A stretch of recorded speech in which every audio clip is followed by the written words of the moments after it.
Hello, everybody, and welcome to our last session today. I am Dr. Lisa Miller. I'm your moderator for today. Now, our schedule is typically about 20 minutes of presentation and then 10 minutes for questions. Feel free to add your questions to the chat along the way, and we will come back to them at the end. So we welcome. I'm sorry, Liz. I think this session is about an hour long because we have two speakers. Oh, okay, great. Thank you. Yes, I see that now. I'm so sorry. 3:20 to 4:30.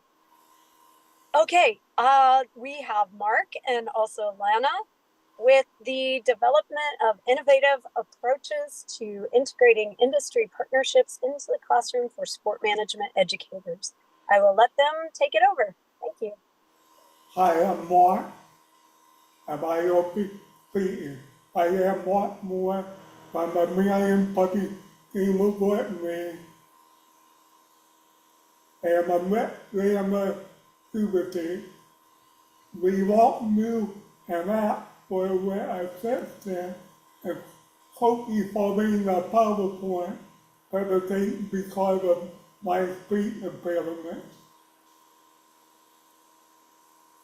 And they are increasing competitive workplace and global life economy, consumer much of that career readiness to be successful in obtaining and performing a job of the 24/7 upon graduation. To achieve career readiness, sport management education seeks to determine means for by finding undergraduate and graduate students with career preparation opportunities during their academic journey. Industrial partnership provides students an opportunity to develop broad creative competencies by applying creative to practical situations. And along a sport management and academic discipline focus on the member of sport, replicating industrial partnership developed until having feet in the 1980s. And article, do you want to know a secret, a puppy and a journal of sport management in 1988, underway a alliance between high school sport and corporate partners. And the 1990s, each partnership set to an evaluation of students and human capital to halt both industrial school gap and meeting needs. These collaborations consisted of internship and experimental learning app projects. During a period, this period, industrial partnership become fully disparate. Both at another phase, a deep move industrial partnership began to expand the OS and AZIM, the benefit of it and were enhanced by a sport management curricula that offer a global focus. To facilitate continued growth and met practical activities, industrial sponsorship, and promote collaboration and knowledge exchange, innovative and skill development must be prioritized. That a good sport management educator have addressed these themes by developing creative and learning practices. The program is integrating the one fear at all about actively opportunity within my activity for the sport management. For the board, we want insight into developing effective and industry partnership and mandate a applied concept into activity program. City evaluate will focus on industrial media partnership that serves sport members. Secondary personal organization will formulate an industrial basis for its evaluation. All right, well, thank you, Dr. Moore, for setting up this project. Dr. Moore and I have been working on really looking at how to effectively, bring industry partnerships into the classroom. And we both come from a sport management educator's background. So thank you for joining us today. I have the privilege of what Dr. Moore just set up. I have the privilege of jumping into the literature review. And I've got a few things, so bear with me. I tend to go off script a little, but I've got the key concepts up on the screen. So as it says here, in this era of increasing competitive workplaces and globalized economies, we know that our college students must possess career readiness so they can be successful in obtaining and performing the jobs of the 21st century. The National Association of Colleges and Employers, which is NACE, launched in 2015. They offer a rich resource that focuses on career readiness as a foundation for the college educated to successfully enter the workplace and engage in lifelong careers. At the bottom, I have the key competencies that NACE focuses on when they are offering insights as to what we as faculty or program chairs should be integrating into our curriculum. And they list, and then I'll read through these and then I'll expand a little bit. But the first one is career and self-development. You'll see it italicized. Communication, critical thinking, equity and inclusion, leadership, professionalism, teamwork, and technology. So when you look at those key competencies, those are the ones that NACE has identified through all their research as foundational concepts or skills that we want to have every college graduate possess. So looking first at career and self-development, what they mean by this is that we want our students to be able to proactively develop themselves and their own career through a continued process of personally and professional learning. So we want them to always be looking to become more educated, dig a little deeper, right? Ask questions, learn more. At the same time, we want them to be aware of their strengths and their weaknesses and how they can use those to benefit them when they are exploring career opportunities. That career and self-development also includes our students having the ability to network, which is so important.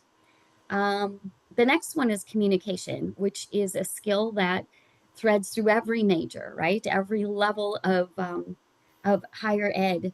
And communication is defined as the clarity and effective exchange of information, ideas, facts, and perspectives with people that are in and outside of our organization.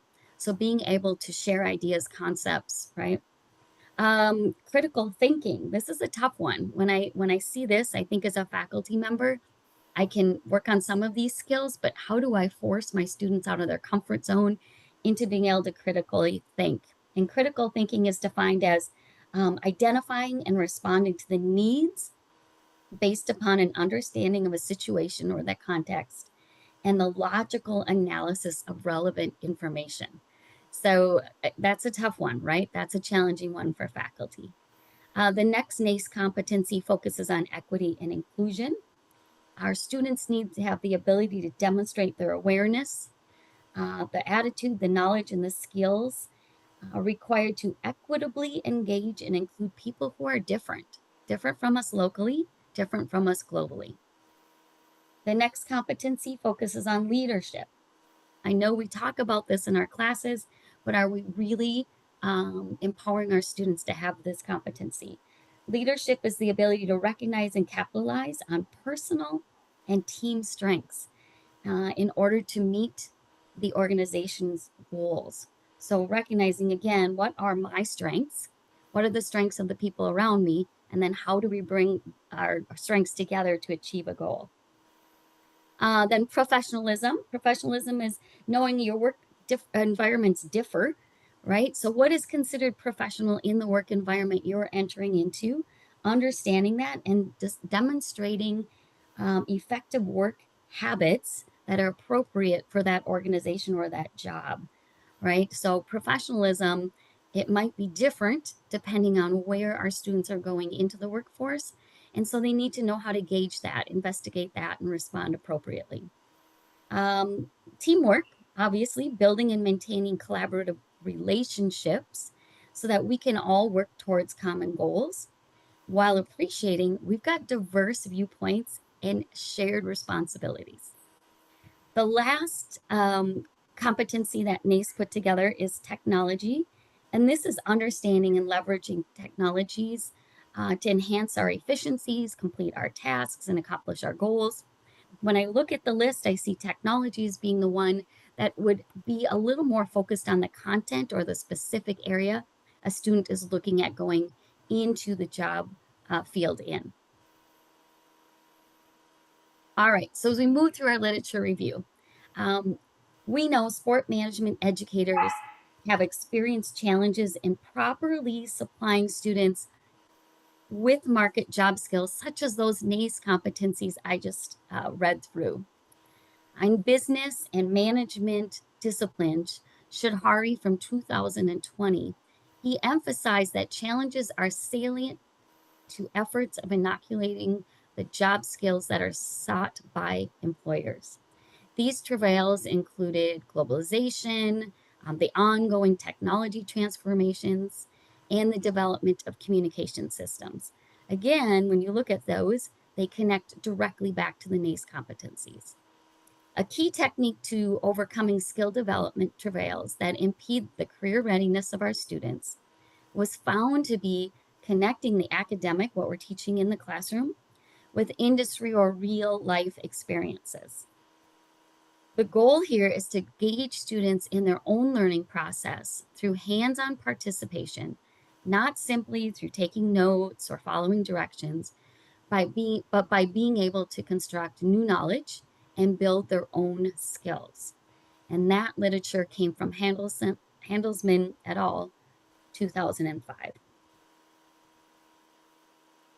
So based upon the literature shared and the theoretical perspectives, research evidence supports the practice of providing sport management students with quality internships as an effective tool to build relevant industry skills. So that's a way that we as faculty can help take what we're teaching in the classroom and put it into practice. The challenge is, however, is establishing a program that supports such collaboration is not necessarily straightforward, right? It's not easy. Therefore, the purpose of this presentation was to develop a systematic approach for sport management educators when it comes to integrating industry partnerships into the classroom learning framework. After a secondary research strategy, which we're going to share, ideas for putting theory into practice and integrating effective partnerships will be shared next. So, practices for developing partnerships, putting theory into practice. In response to the challenges of integrating these industry experiences into the academic learning process, scholars have designed 3 strategic approaches. These include Kolb's experiential learning theory, number 1, the client-based projects, which is the CBP approach, and thirdly, experience-based learning. Each of these approaches will be discussed. First, from Croft and Y 2021, an integrated active learning, integrating that active learning into a systematic approach is necessary to professionally prepare future marketers. This specifically focuses on a 4-stage learning framework. The first stage of this learning framework is abstract conceptualization. The second stage is active experimentation. The third is concrete experimentation. And finally, the fourth stage is reflective observation. Again, we'll dig into those. The second development approach is a client-based project approach. CBCS, a learning practices designed to provide student engagement and involvement within industrial partnership established by their academic discipline.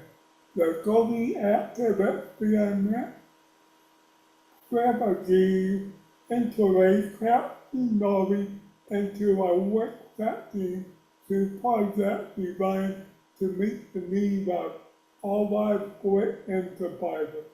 Within sport minimum education, set strategy wages engagement among learners by broadening their professional network and exposing to content-related sport minimum practices. CBCS has shown to be overall a decent to industrial partnership having consumers to understand their core dependency seen and prepare career readiness, ready employees who can generate long-term utility for the industrial partners.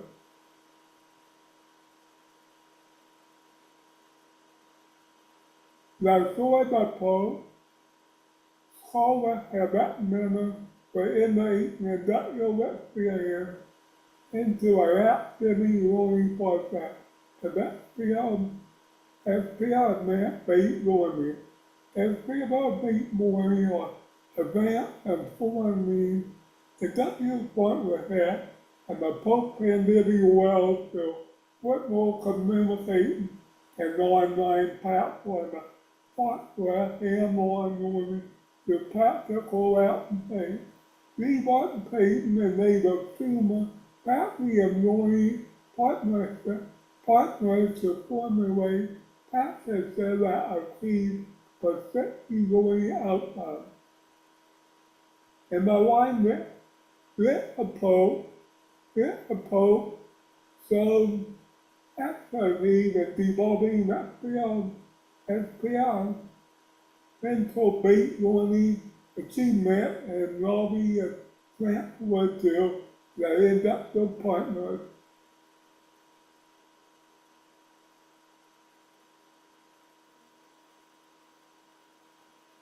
Overall, these three approaches for learning academia and industrial learning focus on expanding industrial awareness and practices in sport learning education. If done effectively, these practices have vast potential for improving a professional pathway of aspiring sport managers. To do it effectively, a strategic engagement required to establish industrial partnership and both consideration to a development of aspiring sport managers. In providing a systematic approach for sport management educators looking to integrate industry partnerships into the classroom, the first recommendation under the strategies header is for faculty to develop rich, mutually beneficial collaborative agreements with industry partners. Within the academic field of sport management, these partners would ideally encompass a variety of relevant professions in professional, collegiate, interscholastic, community, and youth sport areas. We believe it is beneficial for students to learn about occupations outside of the traditional competitive or high-level professional sports settings and experience recreational opportunities as well. In the classroom, Professors provide students with working knowledge of sport management subject matter. And then we offer access to the predetermined collaborative industry partners. So once we've established the partners and we've got a mutually beneficial agreement, we bring that into the classroom and we introduce the subject matter and follow up with access to these partners. This is when the active experimentation stage is activated for our students. So we put it in motion. After we establish this collaboration, this communication, right? The sport management professors will need to facilitate communication and relationship building opportunities between the students and the industry partners. Often in this step, class and or virtual visits from our sport industry experts are created to proffer learning with practical insight, work experience, career advice. These visits often have rich question and answer exchanges between the students and the experts. Another assignment to incorporate at this point in the process or the strategy is requiring students to do an informational interview. For this project, students connect one-on-one or possibly with a partner or in a small group with an industry partner to conduct informational interviews to find out more about this professional, how they got into the field, what's their education, what's their background, what experience did they have, what do they do now in their role, and of course, always asking what kind of advice would they give back to themselves when they were undergraduate or graduate students. Upon completion of the active experimentation stage, learners prepare and they enter into the concrete experimentation step. In this stage or this step, the comprehensive internship that is consistent with the COSMA standard of 480 hours is recommended. So in this stage, we're asking our students to actually get into the field and do a comprehensive hands-on internship experience. As previously noted, several similar concepts such as active learning, on-the-job training, experiential learning, experimental learning, and internships do exist. These concepts should be designed to engage students in their own learning process through hands-on participation, not just through observing, taking notes, or following directions, but by being challenged to construct new knowledge and build their skills in the actual industry. Faculty oversight may include, it's not limited to, but it might mean the faculty needs to periodically check in with the students, periodically check in with the supervisor, help track the engaged hours, and conduct a final assessment to see if the student thought it was beneficial, and also an assessment with the supervisor to see if they also felt it was mutually beneficial.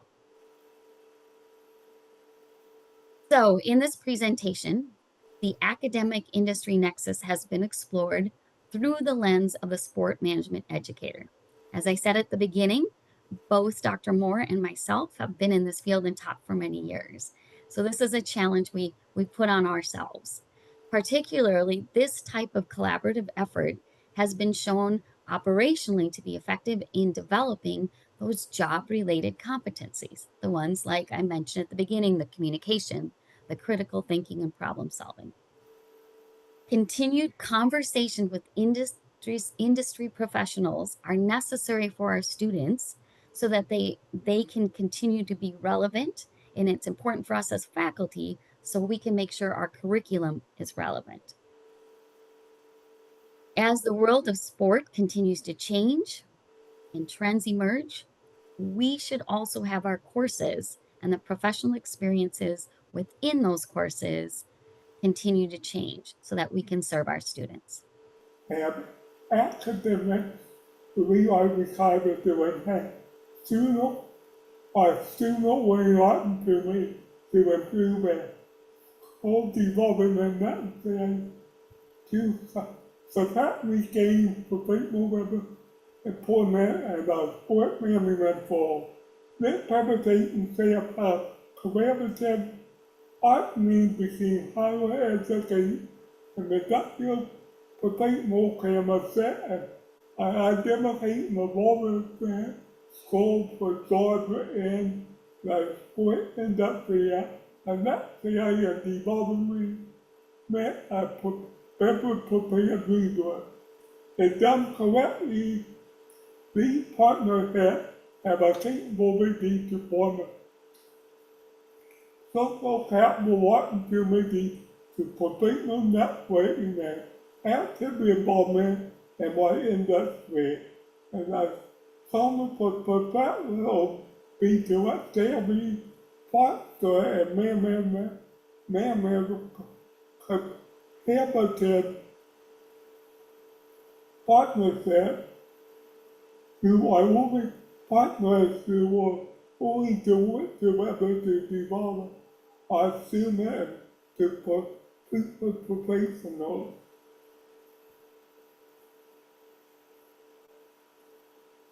The presentation of our academy agenda of partnership provide a rich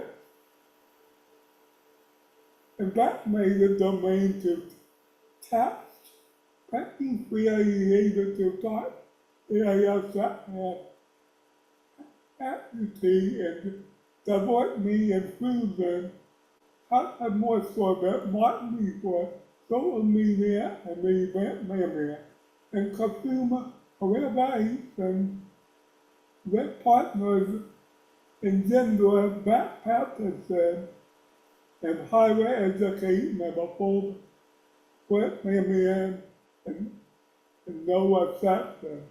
Being able to coordinate and partnering innovative industrial experience to our students within half any sport management classroom. These happening examination was what to me a Pokemon applied classroom doing a full experience. This EMA so by both collaborating between practice and the educator and student.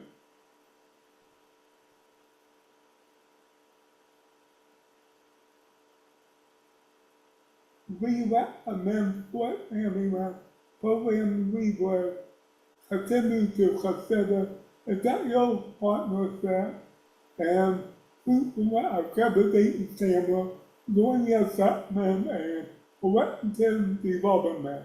Certainly integration is heavy into quick student layout and process that we direct that will directly impact sport management educator as they review and revise curriculum.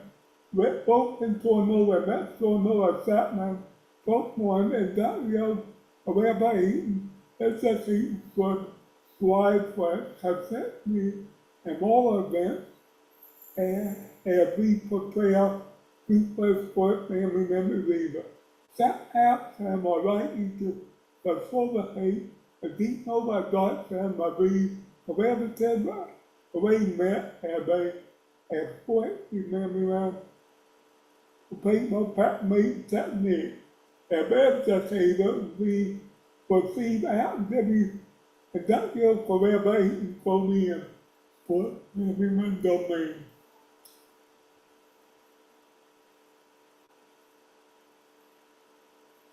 Okay, thank you, Dr. Moore, for wrapping it up. What I think we wanted to do at this point, and I'm not sure, hopefully my host, I think it's Lisa, can help us.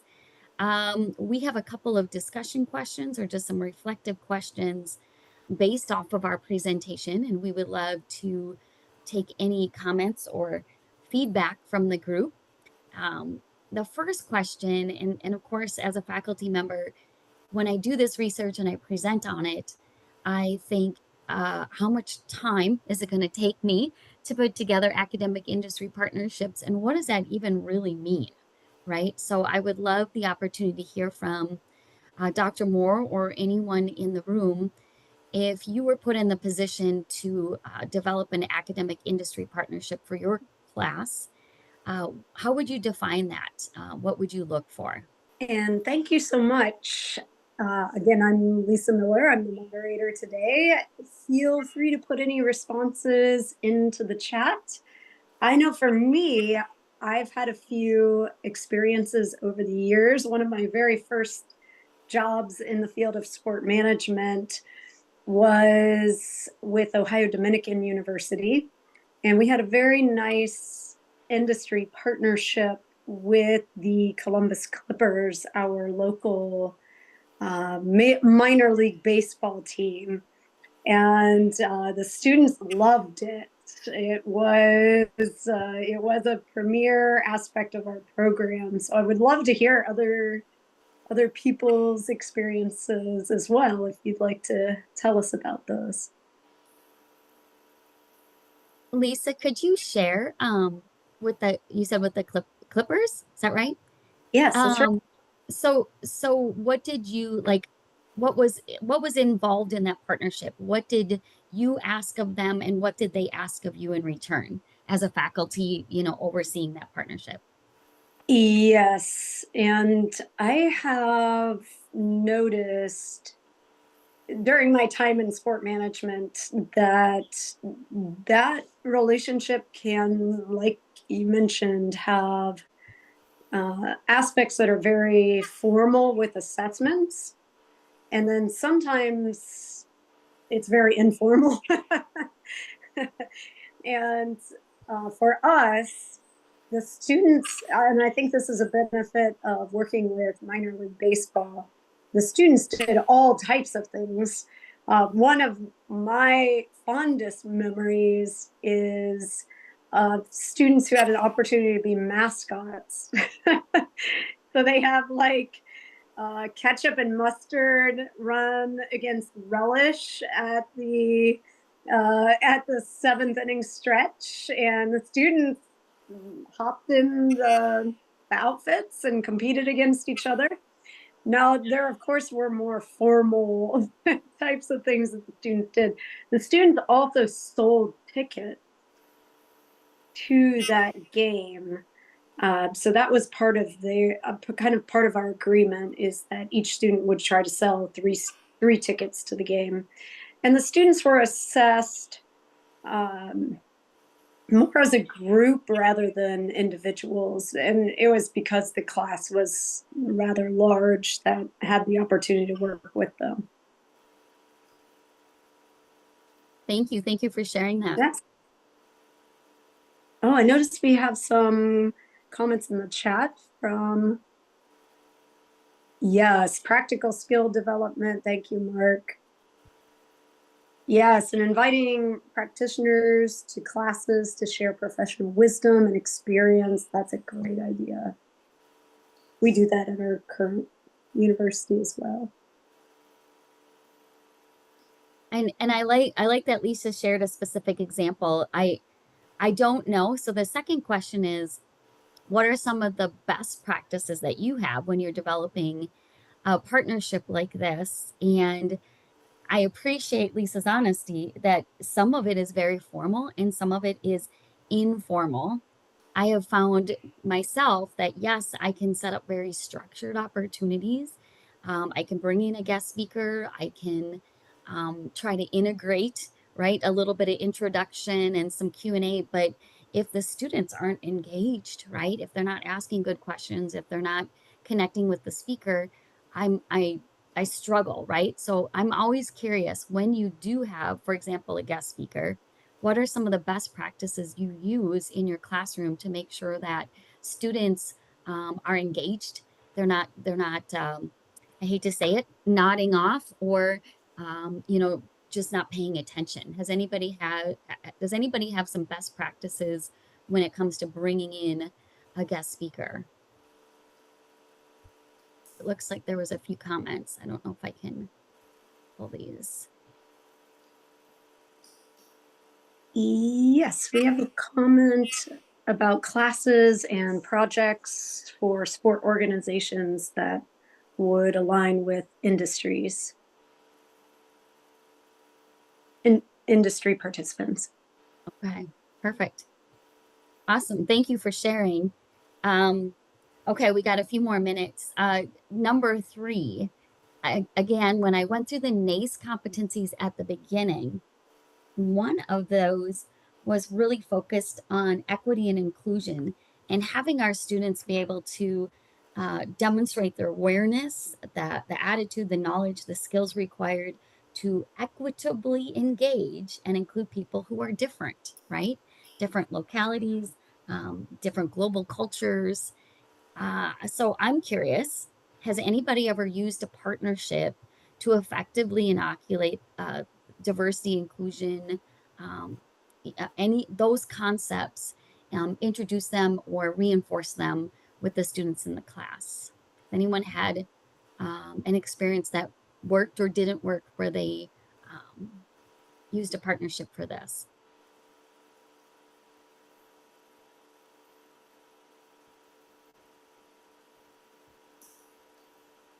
Now, I noticed a comment in the chat regarding, oh, and there's another comment as well. One Oh. is to use speakers to stimulate discussion.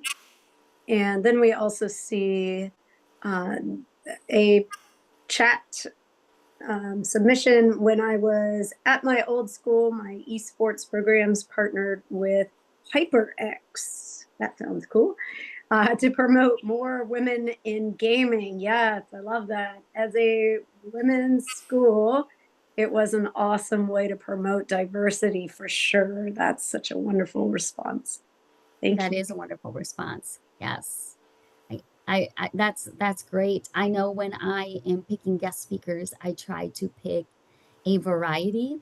I had this year, I had 2 current students who were doing their internships and their undergrads come in and talk to a group of undergrads. So they got to see things that they could be doing now, as well as I have someone who is in his 70s and a retired athletic director coming in from a Division I program, coming in to talk to students. And so I try to give a lot of diversity in just the guests that I bring in, so they can see men in leadership roles, females in leadership roles, entry level positions, and high level positions. I do also value with this question, and I don't know, and we have a local major league team for baseball. We work closely with their employees, their staff, and they will send someone in that will talk specifically just about some of the DEI initiatives going on with the Minnesota Twins. So we've been really lucky with that component. Oh, we have some more chat responses here. By bringing in diverse speakers, students learn about bias and barriers. Thank you. That's a wonderful point. And also part of my program's goal is to provide question and answer for industry professionals to get my players more invested in career paths in gaming. So this seminar has been super helpful. Lots of things I hadn't considered trying. Wonderful. Wow, thank you. Thank you so much. Appreciate that. And that connects us, honestly, that takes us right into the number 4 question, which is just, what are the key takeaways from this presentation? So thank you to the last person who just posted one of the key takeaways that she had taken. Anything else that jumped out at you from this topic today?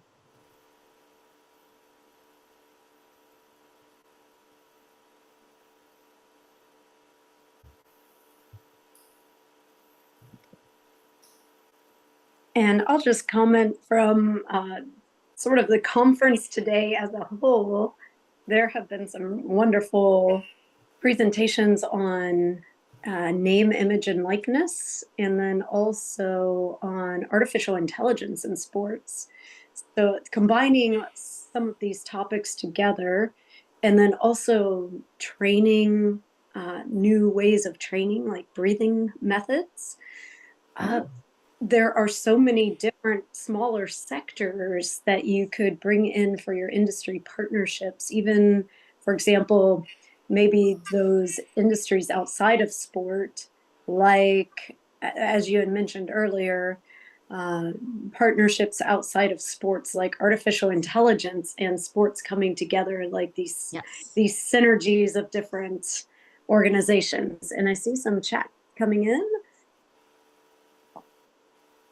Yes, I work in athletics, so I'm definitely going to start working more closely with faculty to see how our partnerships can be more impactful to more of our students. That's wonderful. And the importance of investing in partnership and building those connections. Great point. Great point. I see that comment about the importance of investing in partnership building. And I love that you have someone who right before that is a staff member, right? An employee, not a faculty, but saying, how can I work with faculty? If faculty have connections on campus like this, someone in athletics who's willing to work right with them, that makes for an easier partnership. One of the key steps of bringing in guests that I have pushed onto my students, that sounds awful, but I will contact the guests in advance so I know who's coming in during the semester, but I will assign or let students volunteer to be a host. And so the students do have to contact the guest in advance, introduce themselves, get the bios, confirm the date, the time, the location. Sometimes they have to meet them in the parking lot, walk them in to make sure they know where they're going. They will introduce the host. They will run the session so they keep the conversation going. The student is responsible to wrap it up, thank them in front of the class and then walk them back to the car, right? So that they get safely off campus. And then I ask that student host that they also follow up with an email thank you and a handwritten thank you that comes from the class. So they coordinate that. And I think when I look at that, I still set them up. I clear it in the front end, but then I let the students take it from there. And I looked at that comment about investing in the partnership building. I'm finding that by asking the students to host a guest, that they are investing in that partnership building, right? So they're getting really to know someone that they communicate with over a couple months span, and then they have that person in their pocket for their networking as they move forward in their classes. So I just wanted to throw that out there. Any other key takeaways from this presentation before we conclude?